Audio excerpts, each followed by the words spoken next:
Oh, what time is it? It is Dynasty trade season. That's the time we're in. That's the day of the week and the month of the year. The start of Dynasty trade season. Between now and the NFL draft and your Dynasty rookie draft, there's going to be trades flying. There's going to be guys on the block. There's going to be picks moving.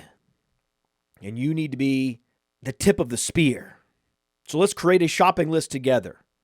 And not 1, not 2, not 3, not 4, not 5, not 6, not 7, not 8, not 9, not 10, not 11, not 12, not 13, not 14, not 15, not 16, not 17, not 18, not even 19, but maybe 19. Hopefully 20 players. I had 20, and then the Giants signed Russell Wilson, so we have to scratch Jameis Winston off the list. So maybe we can figure out another player to sneak in there during the show while we're talking, as we're laying this out. So we have about 20 trade targets for you today. Rapid fire. And it's all right. And this is not a 30-minute show. This is rapid fire. My goal is rat-a-tat-tat, 90 seconds on each player. Why they're great targets in Dynasty. We'll start with quarterback, CJ Stroud. You might say, oh, CJ Stroud's dating young Miami. This is a big problem. He's distracted. He can't invest the time. He's off on some private jet with young Miami. This is not good. I agree. I don't love it.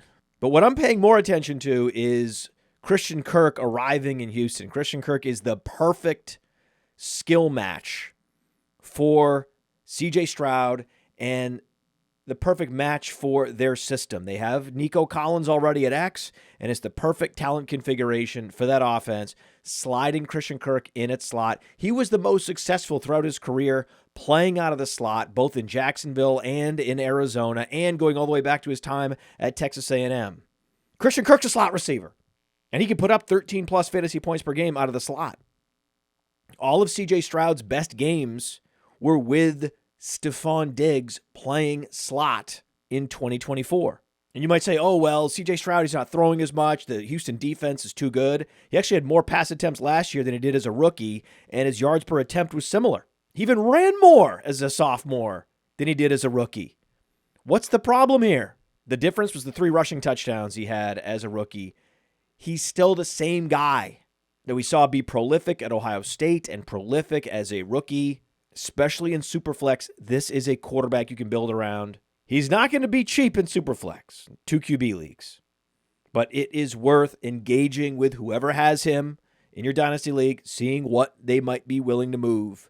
This is a low point in the CJ Stroud fantasy production for his career, so it makes sense, given that they've restocked his weaponry, go make an offer. And if we take that long on every player, we're going to be way over on time. We're going to be more streamlined, more efficient with every player on this list moving forward. I'm trying to acquire Will Levis. Now, Will Levis will keep it simple. He's a gunslinger. He's a gunslinger that had the same draft capital as Derek Carr and many other late first, early second round picks that flamed out originally, were busts in the early part of their career, and then with a coaching change or by changing teams, their career was salvaged. Just look at Geno Smith, perfect example. Like Ryan Tannehill in Miami, he didn't break out until he left Miami and went to Tennessee. So now Will Levis is the perfect trade candidate. You can get him even in Superflex and 2 QB leagues for very little, much less than a first-round pick. He's essentially become a throw-in. He's a backup quarterback in the league. But he's also one offensive coordinator away from just being a serviceable NFL starter where, hey, just get the ball out of your hand a half a second earlier and boom, unlocked. Because to this point, he's had below average offensive line play, below average offensive coordinator play, below average wide receiver play. You drop Will Levis onto a functional offense, you give that arm talent an opportunity to shine. He is at a low point.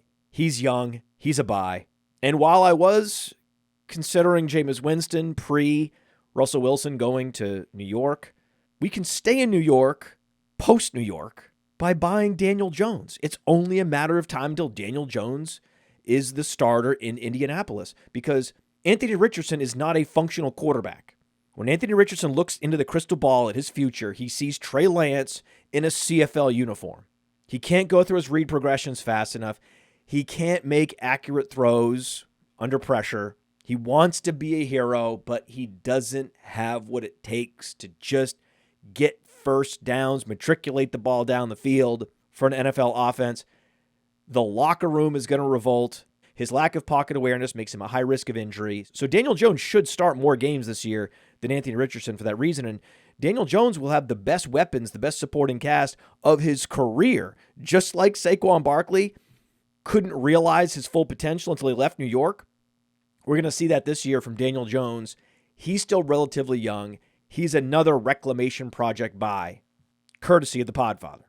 Now at tight end, I love George Kittle. I love a lot of players. All the ancillary pieces in San Francisco are buys. George Kittle is the first we'll talk about. We'll talk about a couple other San Francisco 49ers later. But we love George Kittle because he is a supreme yak monster, hyper athlete, and he's still young enough. We've seen several elite tight ends put up career years in their early 30s, most recently Travis Kelce. San Francisco's hollowing out their receiving core. Debo, gone. Ayuk, he's next.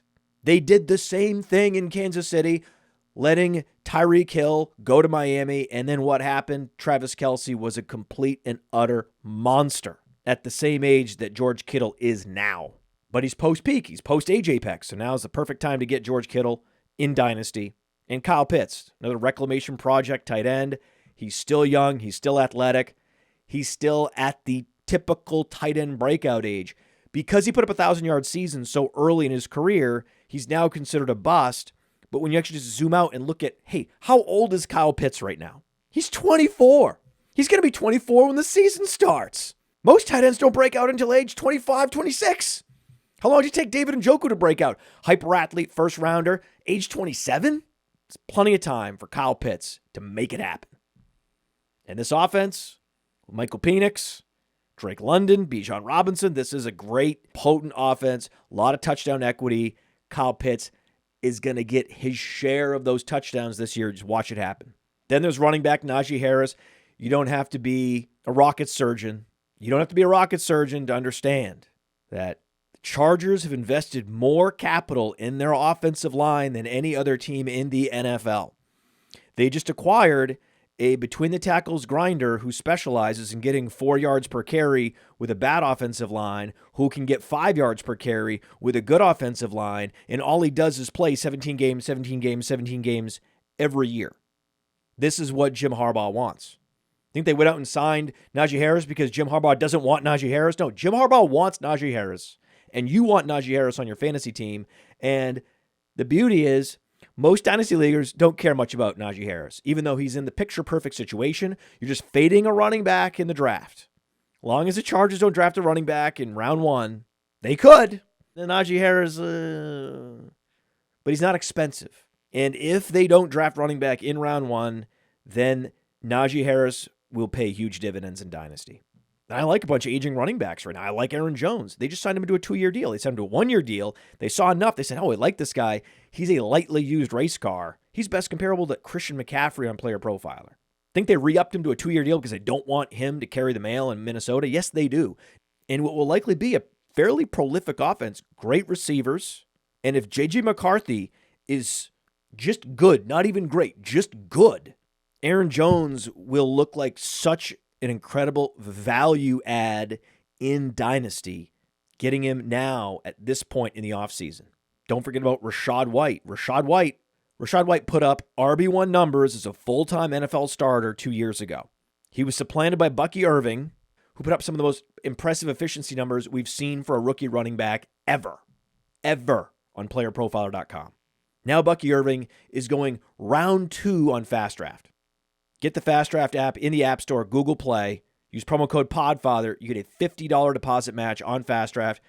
The Flex 4 game, you just draft 6 guys, running back, wide receiver, tight end, top 4 into your lineup every week, best ball style. There's a $50,000 Flex 4 prize pool. And don't forget about the Origins game, all rookie best ball, $25,000 prize pool.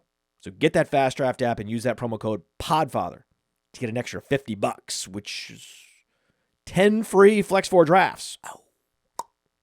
Yeah, one of the reasons why I love drafting Rachaad White is because I don't think Tampa Bay is going to be drafting a running back. They're the last team in the league that needs a running back. Why? Because the team likes Sean Tucker. They like Rachaad White. They love Bucky Irving. The bottom line is this team loves their running back room. They're one of the few teams in the league that doesn't think they need any help in their running back room. So Rachaad White and Sean Tucker are both trade targets. So there's our number 20 trade target. We said we would talk it out. Eventually, we'd find another player to replace Jameis Winston in our Big 20. Actually, we already accomplished that. We added Daniel Jones. So now we're at 21. If we include Sean Tucker, we're at 21. We might get to 25 by the end of this thing. Sean Tucker, explosive, and he's very similar to Chase Brown in that he came into the league very raw, but he's been improving year over year. Coaches love him, and he has that big play ability. We love Rachaad White because he's elite in the passing game, and that's where the majority of fantasy points are scored in PPR leagues. So buy low on Rachaad White, buy low on Sean Tucker. How about Kenneth Walker, right? Wouldn't be crazy for the Las Vegas Raiders to trade for Zach Charbonnet. All the coaches love Zach Charbonnet the most in the NFL are now in Las Vegas. It's very possible that the Las Vegas Raiders do not draft a running back with the number 6 overall pick, but instead trade for Zach Charbonnet, and that opens up true bell cow carries for Kenneth Walker, who shockingly, looks like a misprint on Player Profiler. Kenneth Walker ranked number 29 in total carries last year, but number 13 in targets. He averaged 4.8 targets per game. He has become a true target magnet out of the backfield, and we love big playability, tackle breaking, elusiveness, and power as a receiver out of the backfield. Kenneth Walker is teed up for a career year this year, as Seattle will have to lean more on the run, and yet his value in Dynasty continues to decline. Call the bottom and trade for the explosive playmaker that is Kenneth Walker. And don't forget about my man, Isaac Guerendo. That's right. There's another team that has showed you with their offseason actions that they love a particular running back. The Vikings showed us they like Aaron Jones. Chargers showed us they like Najee Harris. 49ers showed us they like Guerendo by trading Jordan Mason. Slapped him with a second-round tag and then gone. Now, Isaac Guerendo is the number 2 back behind the most injury-prone back in the NFL. The 49ers are not going to use a top 100 pick on a running back, which makes Guerendo's role secure as the backup to the most fragile running back for one of the league's most efficient offenses for a team whose defense continues to crumble, which forces the offense to score more points to be competitive. This is the perfect formula for a super explosive back. Guerendo has upper 90th percentile size-adjusted speed and burst on playerprofiler.com. Check it out. And yet, because he was a late-round pick, he's not respected in the Dynasty community. Make sure you find whoever has him in your Dynasty league and engineer a trade where Guerendo is a throw-in. So when you're creating your Dynasty trade shopping list, you want to have a nice mix. Young players that have yet to break out and some older players, some players in their prime that have experienced injuries like Kenneth Walker, or for whatever reason their team doesn't believe in them. Breece Hall. Breece Hall's a trade target. Breece Hall's one of my top trade targets. When you think about explosive big play run ability and efficiency in the passing game, Breece Hall's a top 3 running back talent in the league, and yet his team thinks he's Theo Riddick. I can see the Jets taking Ashton Genty. I can see the Jets trading Breece Hall either way, whether they take a running back early or not, just because they can get more for him on the trade market than they think he's worth. And there are teams out there like Washington that would love to have a Breece Hall on the roster. He needs to find a new team. He's going to go to another team in free agency next year, but there may be a trade in the meantime that speeds up the mega breakout, that ceiling season we're looking for from Breece Hall. So of the top running backs in Dynasty, Breece Hall is the one true buy low that I'm targeting. And the opposite end of the spectrum, we're talking about running backs at the bottom, at the end of a startup, who you can just have someone throw in because they're on their taxi squad. We're talking about Kenneth Gainwell. Kenny Gainwell has an all-purpose skill set. There's not just a non-zero chance. There's like a 40% chance just based on the production. He has a 30-target season on his resume. It's not like Jaylen Warren's been a mega producer. He's just had more opportunities behind Najee Harris, where Gainwell's behind Barkley. Of course, Warren will have more production heading into this season, but I think there's like a 35 to 40% chance that Gainwell is actually just a better running back, and just to fade Pittsburgh drafting a running back early, and they don't have their second-round pick because of the DK Metcalf trade. So there are a handful of number 2 backs, Guerendo, Rachaad White, number 3 backs even, Sean Tucker, Kenneth Gainwell, and finally, Blake Corum. One number 3 running back and just a handful of running back 2s around the NFL that are relatively safe. Corum is the last one and also has bell cow upside. He could be an RB1 in fantasy if Kyren Williams goes down. Kyren Williams breaks his foot in week 1. They're going to let Corum be the guy. He was the guy at Michigan. Has a 1,500-plus yard season on his college resume, 24 catches on his college resume, 15-plus touchdowns on his college resume. These are all different seasons. The Rams love Corum. They also really like Kyren Williams, which is why they're not going to draft a running back early. But they did overwork the undersized Kyren Williams for consecutive seasons, and no one's allowed to be surprised when that he suffers some lower body injury, and it's the Blake Corum show at some point this season, and boom, your Dynasty team realizes all that additional value from a buy low opportunity that you took in April, sneaking Corum onto your roster. And there's a lot of receivers I like. There's some sleeper receivers. Marvin Mims, he's poised to break out in year 3. If I had to pick a year 3 breakout, Mims is it. Deep speed, tracks the ball well, was a prolific producer at Oklahoma, showed flashes last year. Not a lot of competition for targets in that offense. Bo Nix takes another step forward. You're going to want Marvin Mims stashed in Dynasty. Stashed Jalen Coker. He flashed as a rookie, but you look at those advanced metrics, the yards per route run, the high true catch rate, 0 drops. He was an explosive college receiver, but he went to Holy Cross, so he was off the radar. Comes to the NFL, shows incredible strength at the catch point, and there's a wide receiver room that is wide open. If Carolina sidesteps wide receiver at pick 8, then you can pencil in Coker as a starter in 2025 for a team that's going to have to throw to be competitive. So yeah, there are a few sleeper receivers I'm interested in, but not really. Typically, I like to target receivers I know are good and are ready to rebound, like a Chris Olave, like a Jaylen Waddle.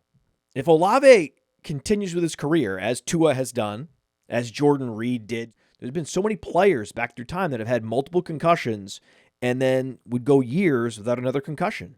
Chris Olave says he's not retiring. And if Chris Olave is not retiring, he's a buy in Dynasty. Jaylen Waddle said he's not retiring, right? But you know who could retire at some point this year? Tyreek Hill. I can see Tua imploding. I can see Tyreek Hill giving up on the team. The Dolphins circling the drain. All the coaches get fired. But who's left? Who's left in garbage time? Who's left when the Dolphins are down 20 to the Bills? It's Jaylen Waddle with no Tyreek Hill back in the role where he scores the maximum fantasy points, pushing the ball down the field, scoring fantasy points. We know Waddle is good. Go get him. We know Olave is good. Go get him. Get him now or don't bother. Rome Odunze. We know Rome Odunze is somewhere between Malik Neighbors and Marvin Harrison Jr. on the talent spectrum. He is a proper X. He can do it all. You see him in camp going up against Jalen Johnson, just mano-y-mano. So he checks all the boxes, struggled as a rookie with a lot of target competition. You're going to have to pay up to get Rome Odunze. He's not going to be cheap. People drafted Rome Odunze last year because they like Rome Odunze. They're not ready to give up on Rome Odunze, but it is in your best interests to see what the price is on one Rome Odunze. See what the price is on a Davante Adams. Davante Adams flopped the nuts this offseason. Goes to a team with just Puka Nacua and nothing else behind him of any kind of consequence. It's going to be a super consolidated target distribution. He's been top 5 in target share every year for as long as I can remember. Love Davante Adams, especially love Davante Adams this year, knowing it's like a 1 to 2 year rental in Dynasty. He's not going to be that expensive. If you're a win now team, Davante Adams has to be top of your list. Josh Downs is top of my list. Wan'Dale Robinson had 140 targets. How is that possible? Well, it's Daniel Jones. It's what he does. And Josh Downs is like mini Jerry Rice. He's better in every way than Wan'Dale Robinson. Whatever Wan'Dale Robinson was able to accomplish with 140 targets, double it with Josh Downs. But Josh Downs isn't even going to settle for 140 targets. With Daniel Jones playing 10 games this year, Josh Downs is going to push 150 targets. He'll be a top 20 wide receiver, and he's very available because he doesn't look the part of a proper X receiver.